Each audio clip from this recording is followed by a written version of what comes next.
Lição 12. A igreja tem uma natureza organizacional. Introdução. Imagine uma cidade sem leis, sem governo e sem organização. O trânsito seria um caos, as pessoas fariam o que bem entendessem e, em pouco tempo, tudo entraria em colapso. Da mesma forma, a igreja, além de ser um organismo vivo, precisa ser uma organização funcional para cumprir sua missão. O apóstolo Paulo entendeu isso muito bem, e ao escrever a Tito, deixou claro que a igreja precisava de ordem e liderança. Hoje, vamos estudar a importância da organização na igreja e como isso contribui para seu crescimento saudável. Tópico 1. Tito e as igrejas na ilha de Creta. Quando Paulo deixou Tito em Creta, ele tinha um propósito muito claro: colocar em ordem as coisas que ainda restavam e estabelecer presbíteros em cada cidade. Isso nos mostra que a igreja em Creta estava desorganizada e precisava de estrutura.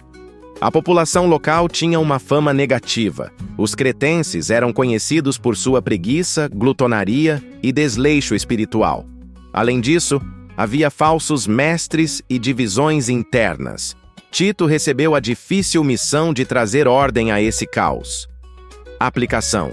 Assim como Tito teve um papel essencial em Creta, hoje a igreja precisa de líderes comprometidos com a organização e o ensino correto da palavra.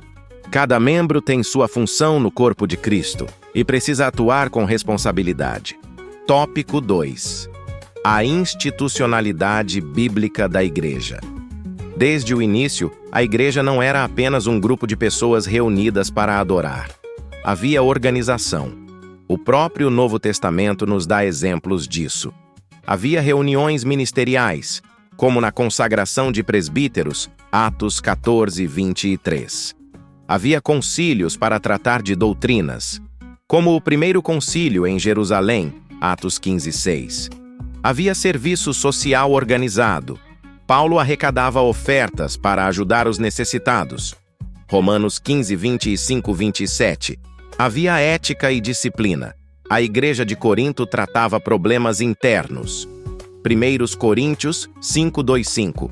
Havia administração financeira. A tesouraria da igreja organizava as ofertas. Primeira Epístola aos Coríntios 16, 1, 2. Havia registros e recomendações, como a carta de recomendação para Febe, Romanos 16, 1, 2. Tudo isso prova que a igreja sempre teve uma organização funcional, além de sua natureza espiritual. Aplicação. Muitos acham que a igreja não precisa de estrutura, mas a Bíblia mostra que organização e espiritualidade caminham juntas. Precisamos valorizar a ordem na casa de Deus. Tópico 3. A questão atual.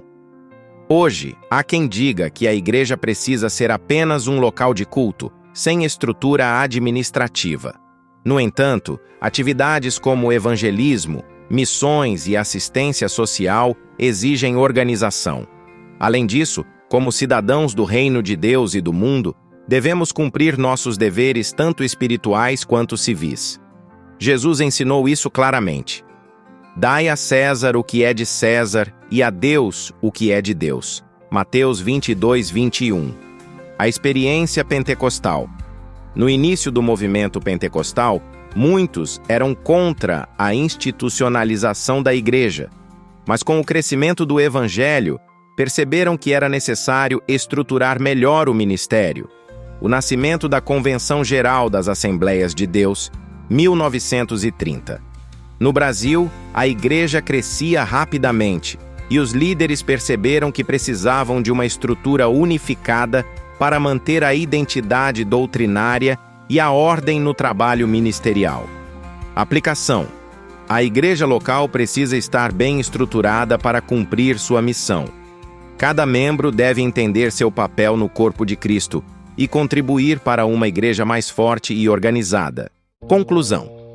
A igreja não pode ser apenas um organismo espiritual sem ordem, nem apenas uma organização sem vida espiritual. Os dois aspectos caminham juntos. Assim como no tempo de Paulo e Tito, a igreja hoje precisa ser bem estruturada para cumprir sua missão no mundo. Que possamos valorizar a ordem e a disciplina na casa de Deus, sempre com o foco em glorificar o nome do Senhor. Pergunta para reflexão: como posso contribuir para que minha igreja seja mais organizada e eficiente no reino de Deus?